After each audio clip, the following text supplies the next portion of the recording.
Black Cat Lounge is sponsored by Paranormal Oddities, the little store with the big heart. Dragonfly Art and Soul. Paraniagra, where the real ghosts of Lockport hang out.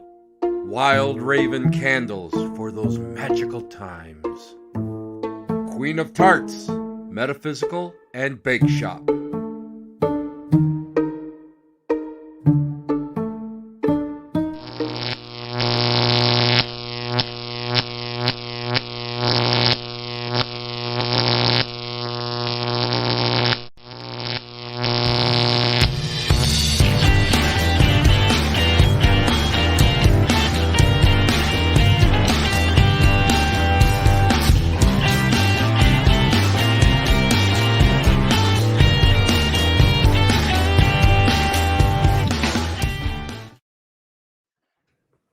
And welcome, everybody. Welcome back to the Black Cat Lounge. It's Tuesday night, and I'm so happy that you've come back and just to hang out.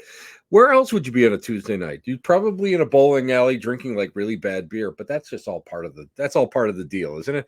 Hey, I got to tell you what we're doing tomorrow. My friends and I are heading down to Pennsylvania, and we are going to. I can't say exactly where we're going to go, but it's a very, very unique place, and we're going to do like a really cool investigation. We're going to have a lot of fun, and I'll let you guys know what it's all about. Anyway, guys, listen, I have got a phenomenal guest, just a phenomenal guest. I have been so impressed by this lady's research, her drive, her discipline. It's unbelievable. I absolutely love everything that she has done. And I mean, Alex is she's a prolific podcaster. She's the host of Spooky Stuff. She goes and she loves to bring a little bit of light on different parts of our paranormal field, namely, the gay, the transgender, women in the field. This is what is so important because it's missing in the old boy network. I absolutely love it. She also has been featured on Haunted Hospitals, which is phenomenal. I'm so happy. Alex has written several books about the paranormal. One Bed Over, a hospital haunting, The Brave Mortal's Guide to Ghost Hunting, The Haunting of 10th Avenue Theater, a guide to working residential cases in the paranormal field, which I have to say that many people definitely need to read. And The Haunted Actor, and her latest work is The Hampton Hauntings, which is already out, I believe. And I think that you guys should take notice. I really do. Something else I find that's very, very important. She's a proud member of the Daughters of the American Revolution. As someone who is a son of the Union veterans of the Civil War, I understand how the ancestral connection really works. And I have to tell you that when you go on her site, which I wish everybody would do, her blogs are magnificent. They're phenomenal. They are probably some of the most poignant and well-written blogs that I've read in a very, very long time. So without further ado, please welcome Alex Matsuo on. Hi, Alex. How are you? Did I say your last name right or close? Yes, you did. You did phenomenal. I was sweating that one out. I was definitely sweat. I always do. I can never get anybody's name right, but that's just because that's just me. And I've always been like that my entire life. But you know what? Right up front, Alex, I love to hear backstories. It's something that really fascinates me, and it usually gives me a little bit more of an insight into how people think and how they tick and how they react to different things. How did you get involved in this entire field? Is this something that you were influenced early on with, or is it something that came just a little bit later? Yeah, that's a great question. So I had my first, well, it came from experience. Like a lot of people with their origin stories, I had experiences when I was a kid. It wasn't until I broke down significant events in my life and my paranormal experiences where I realized that I had some sort of trauma that happened right before that paranormal experience. So the first experience I had was about a year or so after my grandfather died.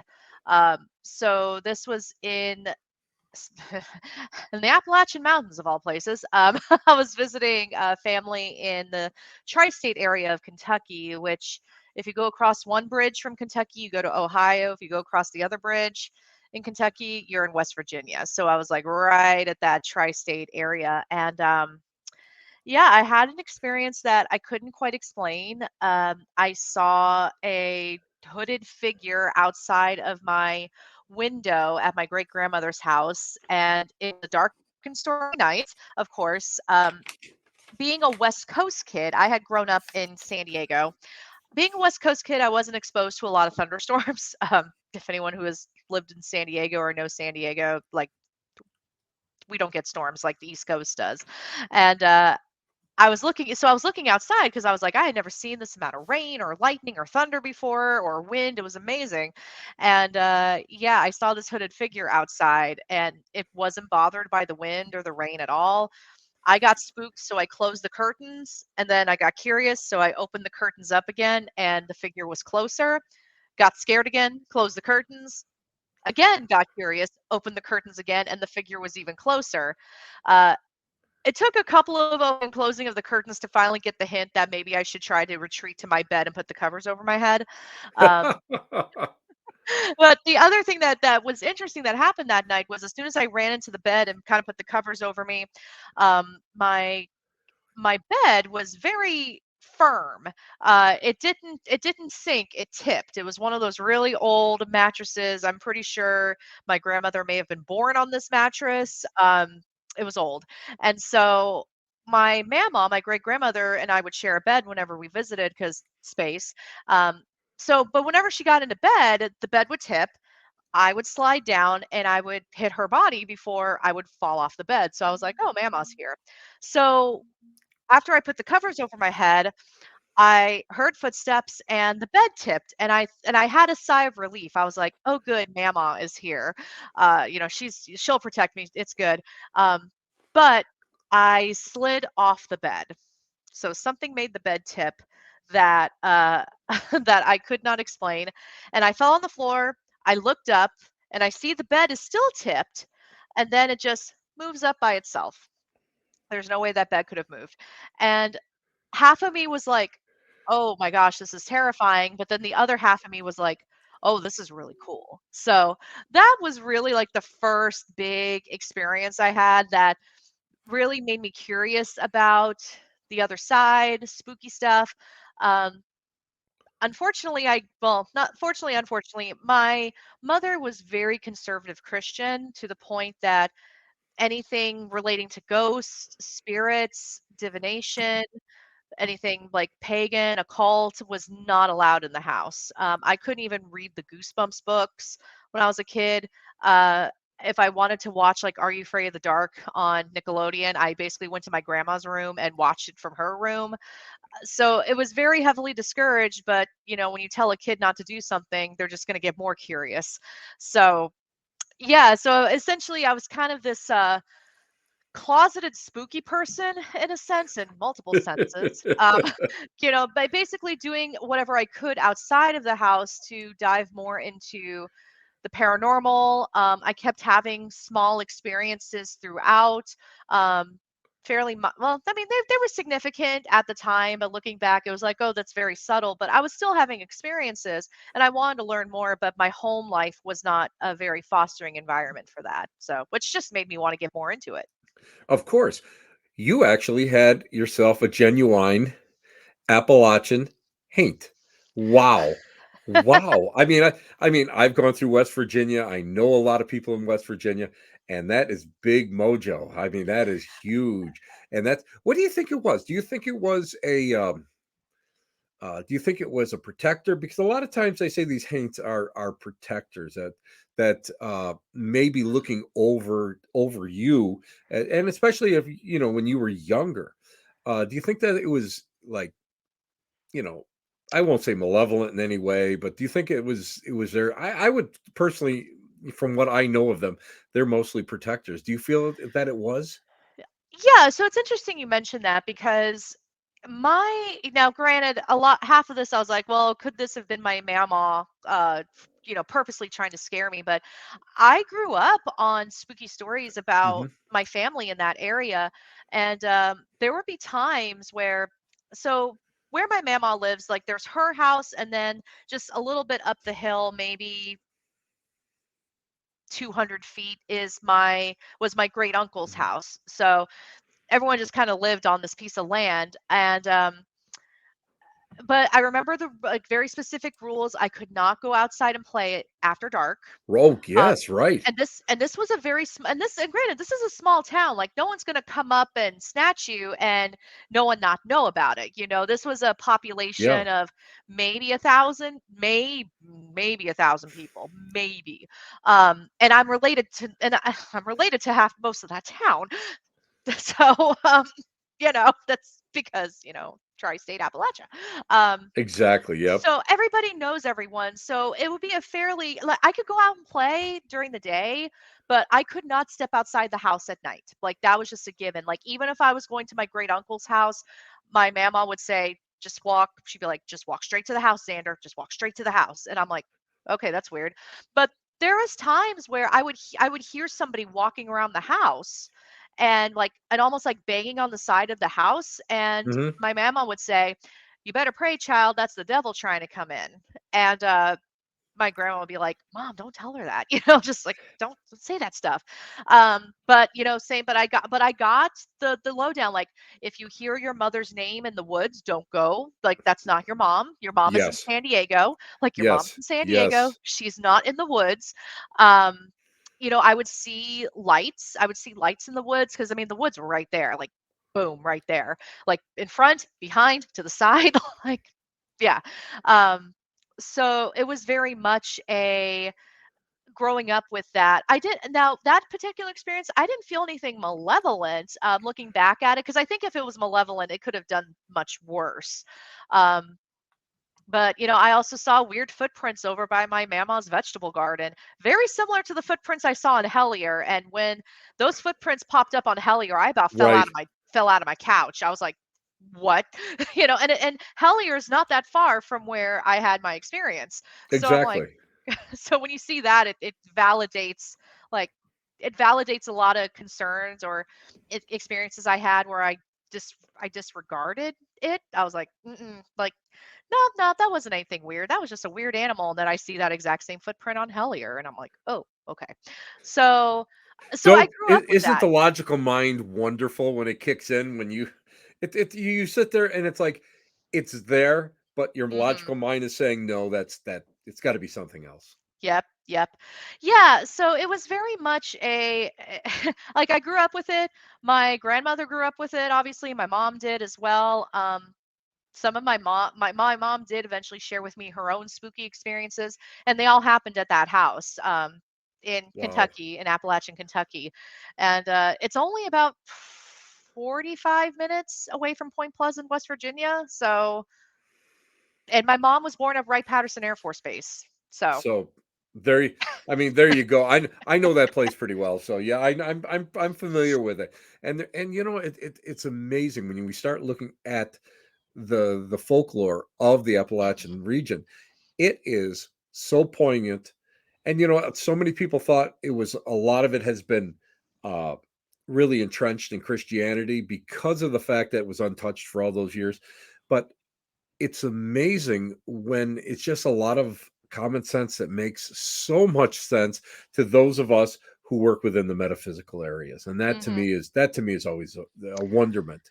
Yeah, and I still, even when I visit my family in that area, like a couple of them go to a Free Will Baptist church, but Hmm. it Oh yeah. borderline's very close to Pentecostal. Like it Right. just doesn't Yes, have the yes. snakes. Like it doesn't have the snakes or anything like that. But I remember sitting with because my mom went back to that town towards the end of her life, and she actually ended up passing away in that area. But I would go to church with her, because if I was visiting that weekend, I was going to church. Um, Yes. It's what you had Yes, to it's a do. unwritten rule. Yes, I agree. Yeah, you had to go to church. Like, I know you have to drive 6 hours back to North Carolina, but you're going to church. I'm like, okay. Um, and anytime I sat through any of these Free Will Baptist services, because I grew up Southern Baptist in San Diego.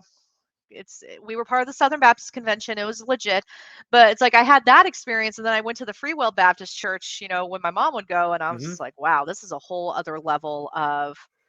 Yes, And of it course, is. the pastor was the brother-in-law of my grandmother's brother's wife. So it's like but everyone's related. Everyone's Everybody's related. related. Everyone's related. So But that's just the way it works. It's just the way it works. that's how And it is. and if anybody has never been to a hardcore Christian church, hardcore, you really should, because you know what? I think a lot of my friends who are who follow pagan traditions, or all the other crazy things that we follow, they don't realize just how steeped in mystery they are. And again, let's discount just the snake handlers, because the snake handlers, that's a whole new breed. I've seen them at work, and Hmm. uh when they show you their arms all scarred up from being bitten and never had any bad effects from the venom, you got to sit there and say there's something else out there that's more miraculous than what I've seen in a long time. Or the gift of tongues, sometimes that's kind of interesting to say too. But people Yeah. people discount, I think in this society, and that's I've been to a lot of lectures where uh people have sat in the audience and discounted the speaker because the speaker was speaking about these mysteries. And it's like, no, you don't throw the baby out with the bathwater. You should look at it all as equal phenomena. And that's where Yep. I think so many people go off the rails. And I think that's where a lot of people have made their mistakes, because again, having rubbing elbows with some of the people that I rub elbows with is can be truly frightening. But you see a common denominator that actually goes through it all. Hmm. Now, Alex, I want to talk to you about something. In this day and age, it's unbelievable, because I mean, we are all brought up watching like TV, and this is where so many people get their education from, which just drives me insane. But it's just so old boy dominated. I mean, and again, and even if we start looking at a lot of, if you go on Wikipedia, which is not really your best source, but if you go on something like that, or so many of the different little sources on the internet, you'll start seeing people's names that are what they would call the pioneers in the Yep. paranormal or whatever.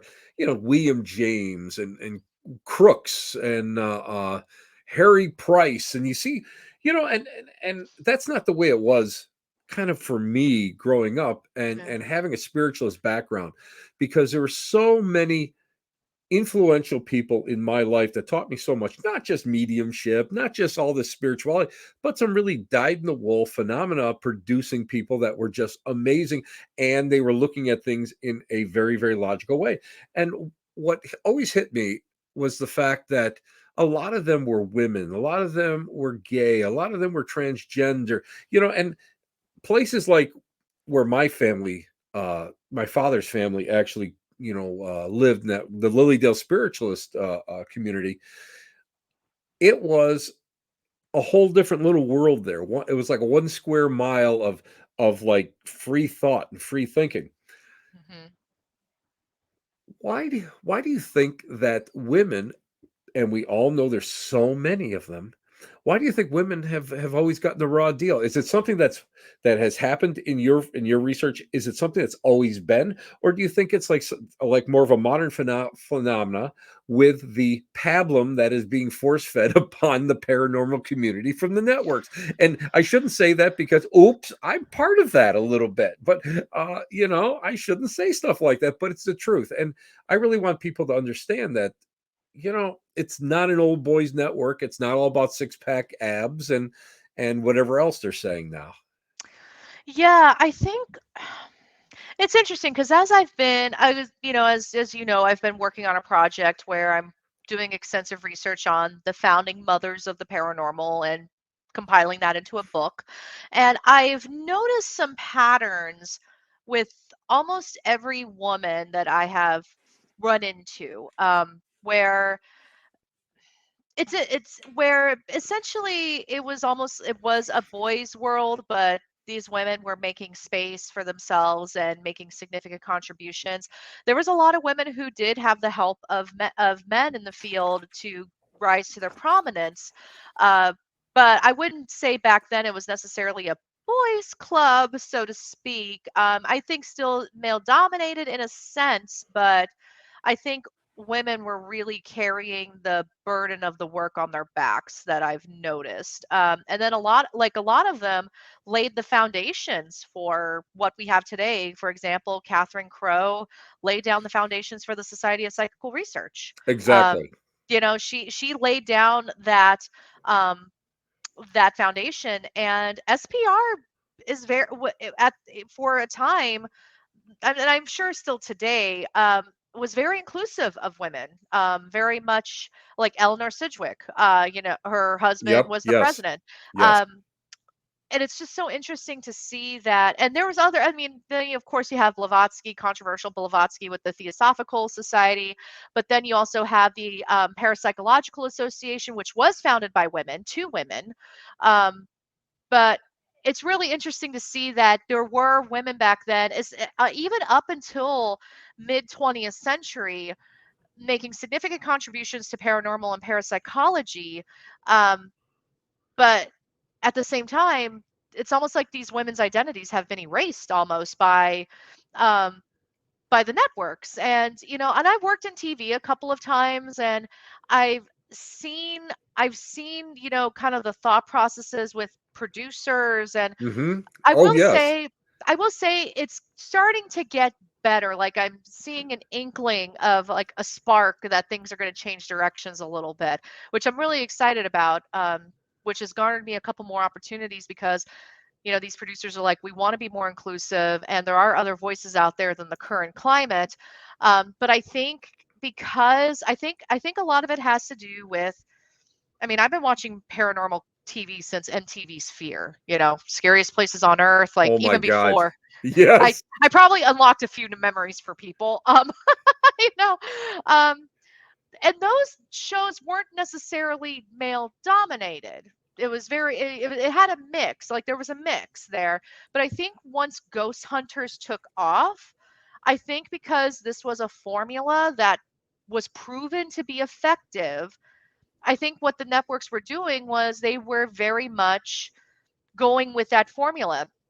And then then there was another show that was extraordinarily successful, that was very inclusive with women, members of the LGBTQIA plus community, was Paranormal State. Yes. It Yes. that was a very inclusive and diverse cast. I mean, we didn't really have people of color, but we had members of the LGBT community. We had women, like there, someone, and we had a trans cast member. I mean, this was a very inclusive show. And I mean, unfortunately, I can only say so much about it, but unfortunately, what happened with the star of that show kind of sullied a little bit with that show's legacy Right. today. But it was there. It was there, and it was successful. So, but for some reason, producers saw Ghost Hunters, and then Mm-hmm. Ghost Adventures, and this all male formula working, working, and they went with it. And granted, I mean, I also have a theater background. I have a background in the entertainment business and TV as well. This isn't necessarily unique, but I've always said that the paranormal media field, so like paranormal TV, has been like 15 to 20 years behind mainstream Hollywood. Agreed. Agreed. About 15 to 20 years behind. And I would say about 15 years ago, we started to see a little bit more inclusivity in Hollywood, in mainstream Hollywood. So I think we're almost there with paranormal media. Almost there. I'm hopeful. Well, you know what the shame of it is now paranormal paranormal media, the paranormal whole network a fad. I'm just going to call it a fad. Mhm. We're starting to diminish.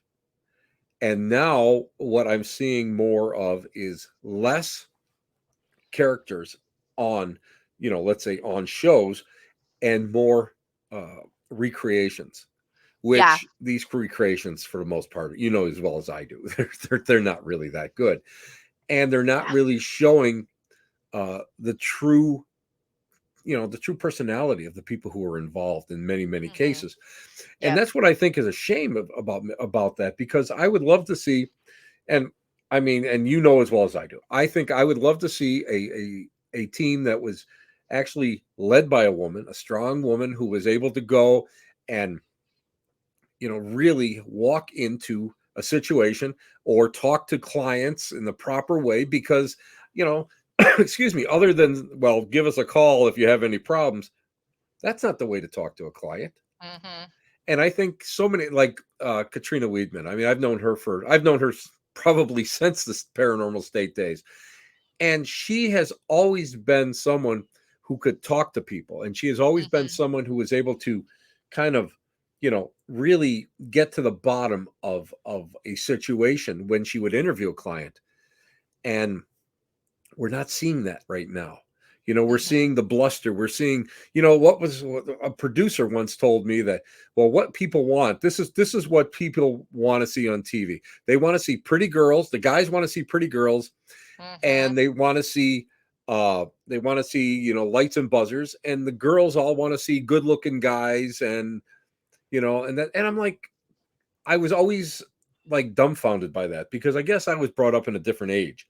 Mhm. So it's like, I was going to ask you, but you already answered it. We know that we're getting to that point where it's actually becoming a little bit more mainstream.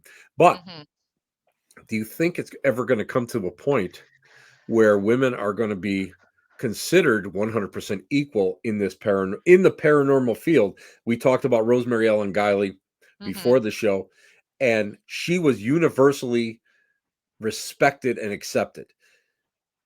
When she passed away, unfortunately, that left a huge hole, and it still hasn't been filled yet. Do you think that we're going to see a day where women are going to be on that equal playing field?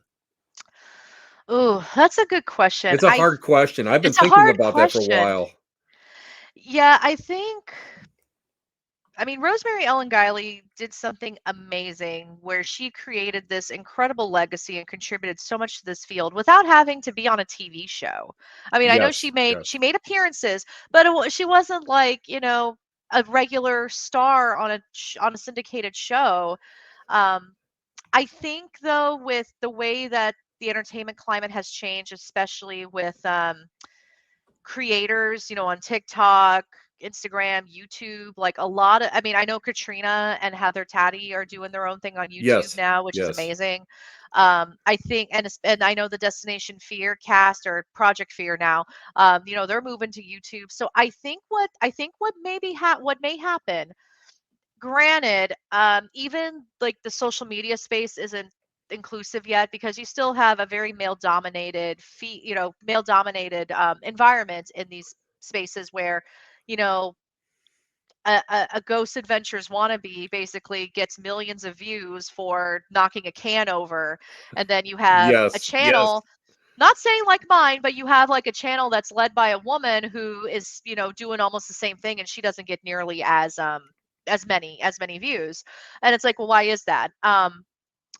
And I think as this climate continues to change and people change the way that they consume paranormal content, we could see something like that. Like one of my favorite paranormal content creators isn't necessarily in the community, but she does a lot of commentary on it. Is Loie Lane, and Yes. she is a plus size paranormal, person. She does like more storytelling like I do. And she does do the occasional investigations, but she has managed to really rise to prominence with like millions of views on millions of followers. But it's like, why don't I see her on TV? Why aren't I seeing her be as a guest or as a guest star on these programs? Even with her incredible following, and but she's also a plus size female, and I know mainstream entertainment's not, they're getting there, but still not quite a fan yet. Um, I think we will. I think we'll get to a version of that, but I think though that's going to have to happen in a space away from the networks. At least with what the networks are trying to produce to be more inclusive, I'm finding, this is just my personal opinion, not fact. I'm putting that disclaimer out there. I think it's falling short. Like there was one show that featured a female star, a female celebrity. I was extremely disappointed with it because it painted.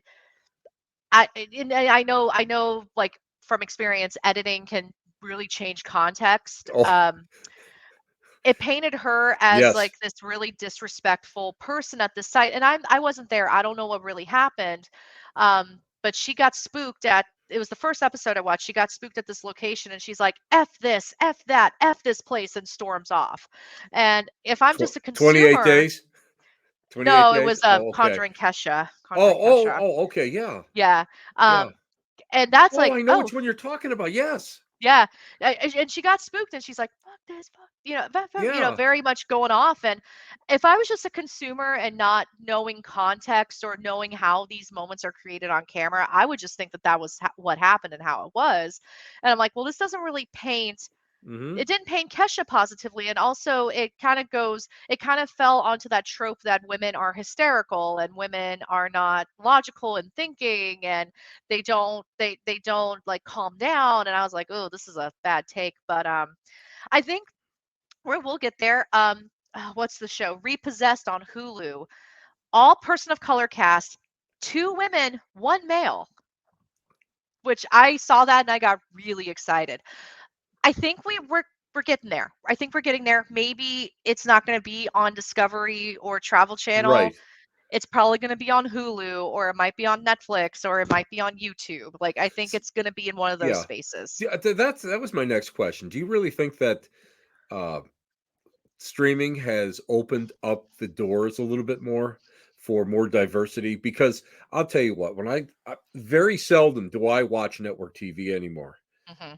I'm almost always on streaming. And I do that because of the fact that I feel that it's more representative of what reality actually is, or whatever we conceive as reality right now, Yeah. which is strange. Here's a question. Here's a this is a hot potato question for you. Okay. Social media, has it helped or hindered the whole Oh. concept of the paranormal field?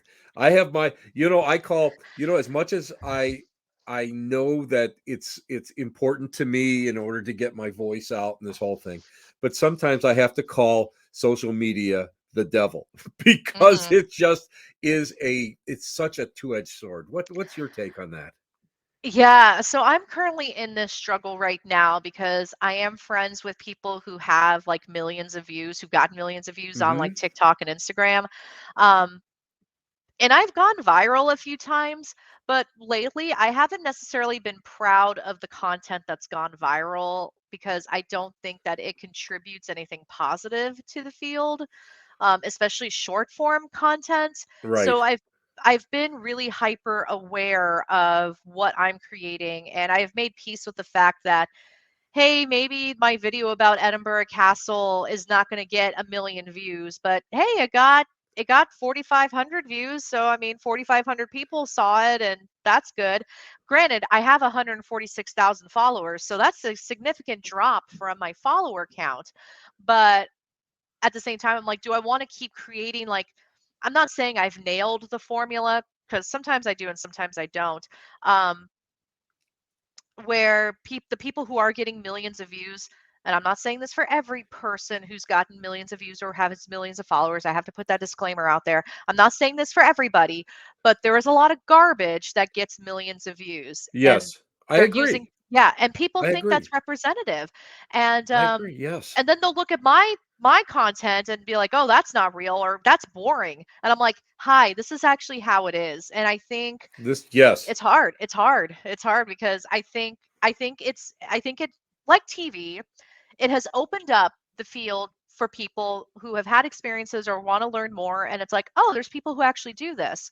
Um, I think that's important, but I think social media added a whole other layer to it. And yeah, and when I've cracked the code, I have to, like I said, I'm not necessarily proud of that content that has gotten millions of views or even hundreds of thousands.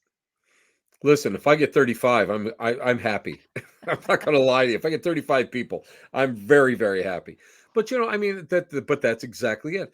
And I think what and the one thing that I have to say that in some of uh my past experiences working in with media, Portals to Hell is the only show that I can say that I didn't have someone in my face going, "Make it pop, make this." I think that that is what we've become, or what everyone expects. They want that thrill ride. They want to be on the top of the roller coaster as it Mhm, just starts to crest and go down. They want that, and that's what's they feel sells. mhm. And like you said, they can edit anything they want on network or whatever, but also people watch, and it's a science. As well as I do, social media is a Oh, science, absolutely. and It's people know yeah. what will sell and what will drag. Yep. Yep, it's psychology. It's psychology. I listen to a lot of podcasts on psychology. Oh, thanks, Amanda. Um, I love I Amanda. Amanda is one she's of my amazing. favorite people, and I'm telling you, Same. she did such. She was just on the show last week, and she just Oh, knocked it she's out of the amazing. ballpark, isn't she? She's amazing. Um, yeah, so it's so my day job is adult learning and learning theories and how adults Hmm. process information or just how humans process information in my corporate life. And I guess it was through that I not necessarily nailed the formula, but I know like how the brain responds to certain like Hmm. stimuli and social Hmm. and what social media can leverage with that. But yeah, and I think that's why with these TV shows, especially, it's the exact same formula. Like if I were to close my eyes and just play these two shows side by side and just have the volume on, it would be the same like bass cues like boom boom, Yep. Yep. or No, the I or agree. the I or the agree. screeching like like oh my gosh, and then Hmm. the logo of the show pops up before the commercial break. It's a very strategic pattern of how they do this, and the ones who are on social media really successful with it are duplicating that formula, but in short form content where or even if it's just, do you see what I see? And it's like or it's like 50 seconds of a dark room where nothing happens, but you see like the pixelation. So people are going to be like, oh, I see a shadow. Exactly. Yeah. Exactly. But you know what? Group hysterics, group dynamics, it's both the same in the long run when we Hmm. start studying about it. I had a question earlier from Kat, uh, and she was talking about, and I'm just going to try to go back and find it, about Gettysburg. Oh, yeah. One And, of my favorite places. well, I mean, my relatives' names are up in the big Pennsylvania State Monument there, and Oh. I had, my great great grandfather lost his brother in the wheat field, and I've been going there Mm, since I've been 9 years old. I've walked that entire, as you can tell behind me, I do have a little bit of an interest in the Civil War because I am in my office full of Civil War things. Um, and I got to tell you something. First off, I have slept on all sorts of haunted battlefields. I've slept in original houses. Why I have no idea why Gettysburg is the only benign place that I've ever been that I really haven't had any kind of an encounter. Nothing. I mean, Antietam and Fredericksburg, Spotsylvania. I mean, all these places that I've mhm. been at and stayed at. Never have I ever had anything like Gettysburg. So she'd like to know a question for you. What's your most interesting and I would say phenomenal experience at Gettysburg? Oh gosh, yeah. So Gettysburg is one of my regular spots because especially since I moved to the DC area, I'm only an hour and a half away. So I lots of Gettysburg trips have happened. Wait, am I getting green? Am I getting green here? Because I'm not right now. I'm 5.5 hours away, which is Hmm. not a bad jaunt, and we make it a lot of times. But yeah, Yeah. oh, good for you. Yeah, it's nice because it also gives me the option to participate in like weekday investigations. And I'm friends with a few people at the Farnsworth house who are also paranormal people, and they've Hmm. been able to get me into some locations that have not been investigated in Gettysburg, Yes. which Isn't is, that the best? oh my gosh. I mean, to find Gettysburg, sorry for the locals, Gettysburg. I get corrected so many times now. Um, And but yeah, it's rare to get access to a location that has not been yes, investigated. yes. Um, yeah, so gosh, I've had quite a few. I think one of the most phenomenal ones, and it must have been where to start.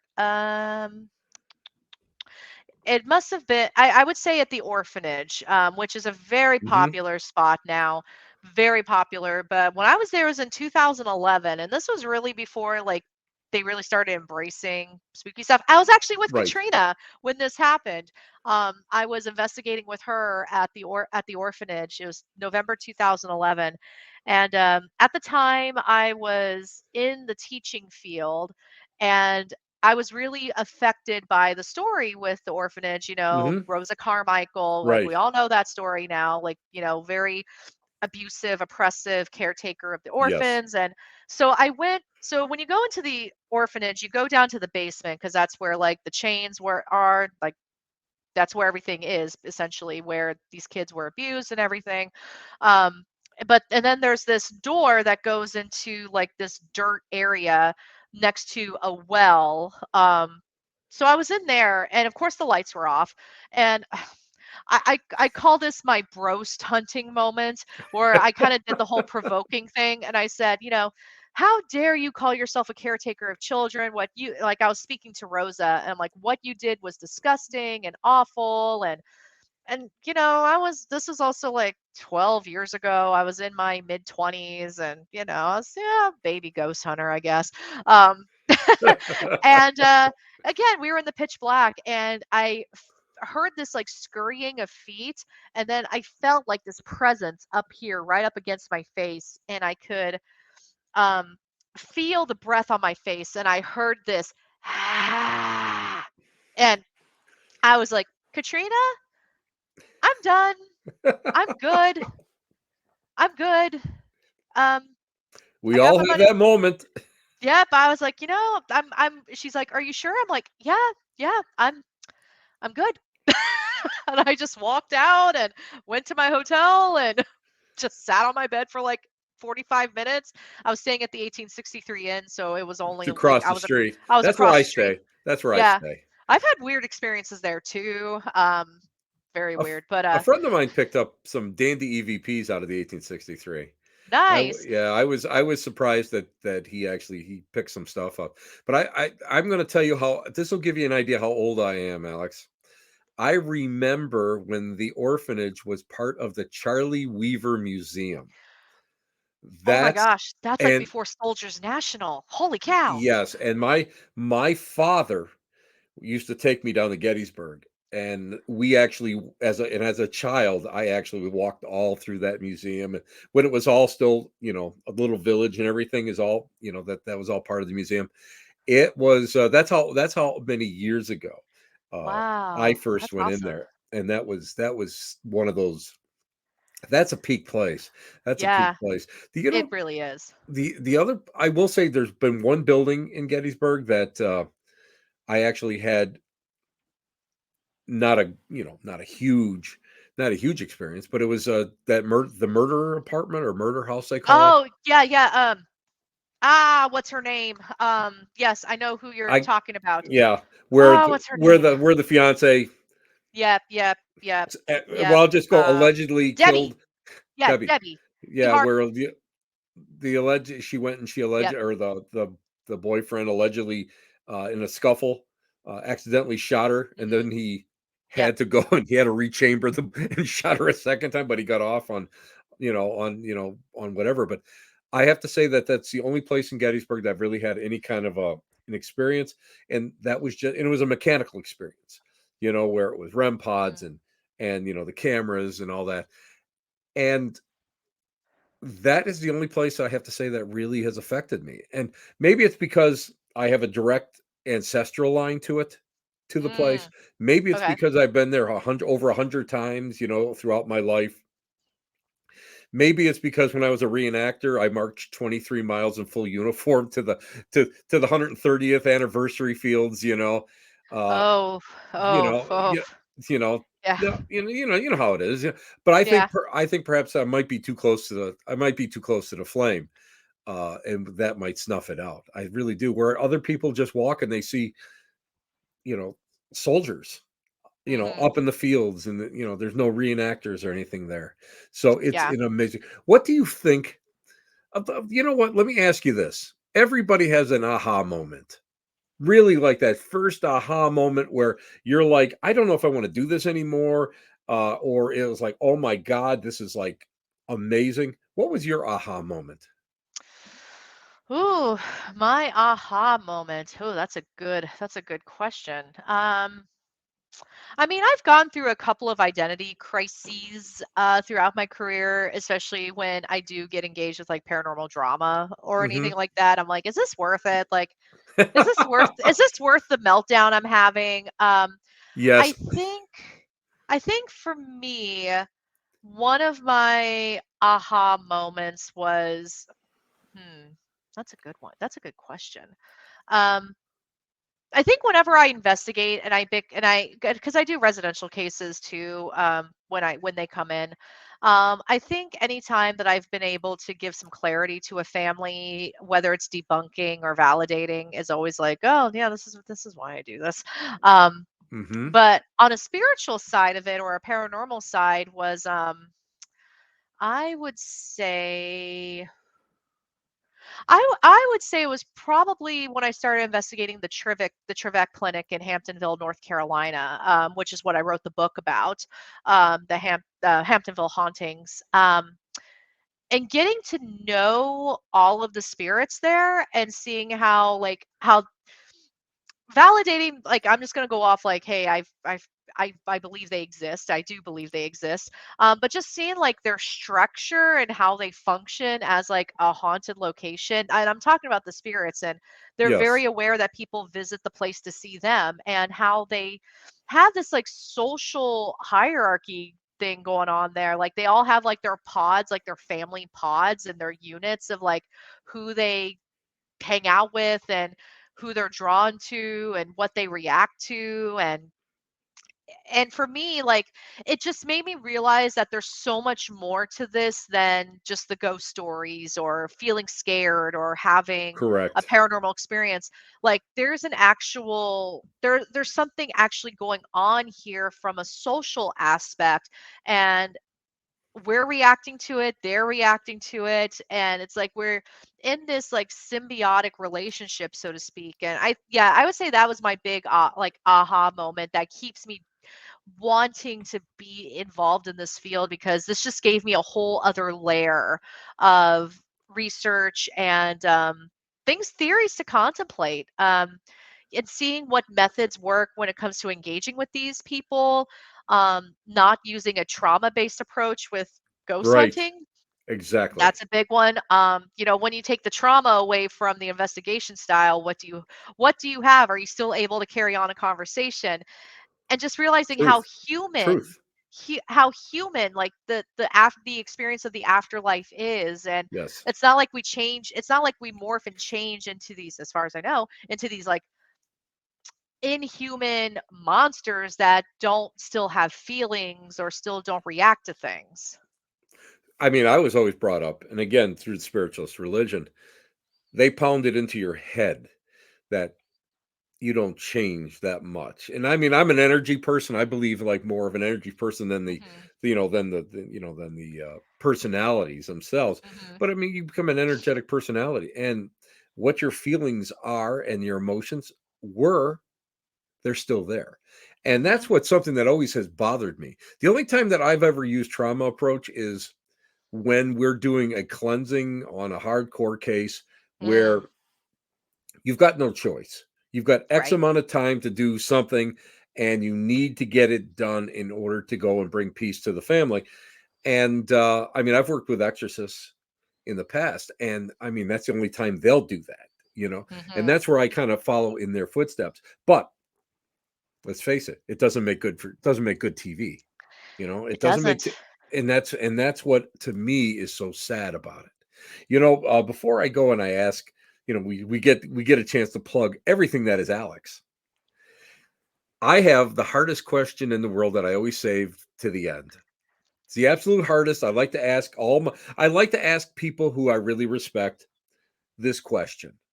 So, are you all set for this question? I think so, yes, I hope so.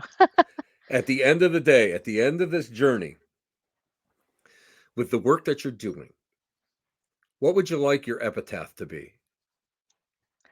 That's a Oh my hard one. gosh. And I'll just tell you mine. I'll tell you mine right up. He was a good guy. That's all I want. that's all I want at the end for mine. What do you want? Ooh, I would say, oh my gosh. I'm not the most I mean, I'm creative, but You're very selectively creative. creative. Don't You're I would very good. say I would say probably, huh, well, she did it. There you go. That would be Well, she did great. it. I Yep. think that's phenomenal. That is so great. And you know what? It's so down to earth. And it really is after getting a chance to talk with you tonight and doing the research and I think that is perfectly you. Perfectly you. Where can people buy your books? Where are you speaking? Where can they go and find out more about you? Yeah, so I'm getting ready to kick off a very busy convention season. Excellent. Awesome. That is Yeah, so awesome to hear. yeah. So I will be at RavenCon later this month in Richmond, Virginia, and then I'll be down in Charleston at Atomicon, and then Con Carolina's in Charlotte, and then I'll be at Fantastic. Troy Taylor's Haunted America. I'm excited about that. Um, and then Again, I color me green because Amanda's going to be there too. So yeah, that's fantastic. That yeah. to me is top shelf. I've always been had a lot of respect for Troy. It was a bucket list item, and when I saw Amanda was, like, sharing that she got invited, I was like, "Oh, yeah, that's cool, I should try to go," and then I saw the email or then Troy replied to my tweet, and he's like, "Check your email," and I'm like and I went and I'm like, "Oh." Like, literally, I was like, "Oh, yeah, I'm gonna try to come," and yeah, Troy's like, "Check your email." I'm like, "Okay."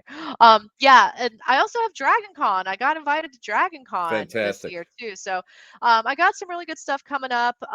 My whole schedule is on my Facebook page. I need to update my website, and I keep getting invites for events too, and unfortunately, because of PTO limitations, I had to decline a few. But yeah, so I have another book coming out about the founding mothers of the paranormal. I'm hoping to get this out before Haunted America so that the book Mhm. is at Haunted America, and Con Carolinas because that's usually a big con for me. Yeah, and then I'm on social media. I'm on Twitter, TikTok, Instagram, Facebook, and then my blog, uh, alexmatsuo.com. That's where you can see my writings. Once this book is done, I am going to start blogging again more regularly. I do have a couple of unpublished episodes of my podcast as well that I found a podcast editor that can help me because it's the editing part that gets me. And you know this. Um, Yes, I do. Too well. Too well. yeah, it's the editing part. So, and then my YouTube channel, I usually put out some sort of YouTube content every week, whether I'm going live or I'm releasing a video. Yeah, come hang out. Come to my spooky corner of the internet. That's what I tell everybody all the time. Thanks for coming to my spooky corner. So, yeah, come hang out and feel free to send me friend requests. I try to accept as many as I can. Just let me know who you are if you don't Mhm. have like a regular like profile picture or it's a cartoon character, just so I can like vet, who you are. It's I'm like, the same. I'm the yeah, same way. I'm the same way because you never know what you're getting sometimes. yep. That's huge. But I have to thank you so much, Alex. You were a total delight. Oh, Delight. You were phenomenal. And again, I respect you as just for your work, for your honesty, your you have such forethought, such foresight that it is just so refreshing to be able to go and talk to someone who really understands what's going on and I mean kind of sees the world sort of the way I see the world. which I don't know if that's really good or not, Alex. I just going to let you know about that. I'm not quite sure if that's the right thing that we want to do, but really, I mean, I have you're just so prolific, and when I grow up, I want to be just like you, except Oh, I won't have your hair. But that's all, neither here nor there. But stay on the line just for a couple minutes, and I want to close, and then I just want to thank you properly for taking the time out of your busy schedule to be yeah. on this show. Yeah, Thank thanks so you much for so having much. me. Oh, This was you were awesome. this was an honor for me, a total honor for me, and I hope in the future we get a chance to go and we get to work together and at least hang out together, and just get a chance to really sit down and like just we'll just destroy everybody out there. That's all. There you go. We'll just go and listen. What we'll do is we'll get a corner booth someplace and we'll just tear everybody apart. And then we'll come back and say we love everybody, and then we're all set to Sounds go. like a plan. I'm Okay, in. I'll be right back in a couple seconds. Thank you Cool. so much. Thank you. Was she not wonderful? She was probably one of my best guests that I've had in so many years, and I love everything. I love her take. I love how she's so honest, and she's saying so much of what I feel is really the shape of paranormal and metaphysical as we're growing and as we know it. So, guys, thank you so much for hanging out on the Tuesday night with me. This is Tim Shaw. You're hanging out where else? At the Black Cat Lounge, where the elite meet. Where else? Where else would you be? Next to the dumpster transfer station. Thank you guys so much from the bottom of my heart. We'll see you next week, Tuesday. Cross your fingers for tomorrow's investigation because it looks like it's quite interesting. Ciao, babies.